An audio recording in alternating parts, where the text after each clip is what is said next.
وما تكون في شأن وما تتلو منه من قرآن ولا تعملون من عمل إلا كنا عليكم شهودا إذ تفيضون فيه وما يعزب عن ربك من مثقال ذرة في الأرض ولا في السماء ولا أصغر من ذلك ولا أكبر إلا في كتاب مبين ألا إن أولياء الله لا خوف عليهم ولا هم يحزنون الذين آمنوا وكانوا يتقون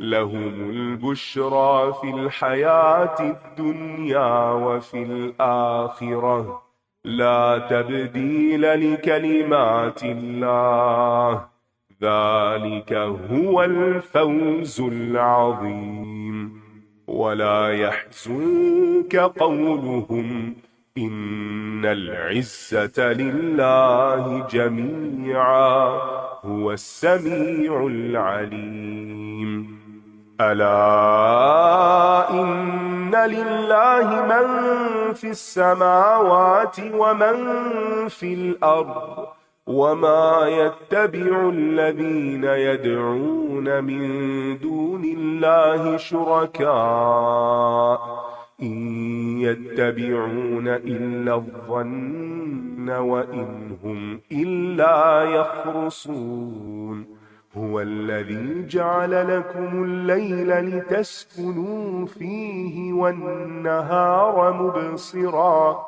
إن في ذلك لآيات لقوم يسمعون قالوا اتخذ الله ولدا سبحانه هو الغني له ما في السماوات وما في الأرض إن عندكم من سلطان بهذا أتقولون على الله ما لا تعلمون قل إن الذين يفترون على الله الكذب لا يفلحون متاع في الدنيا ثم إلينا مرجعهم ثم نذيقهم العذاب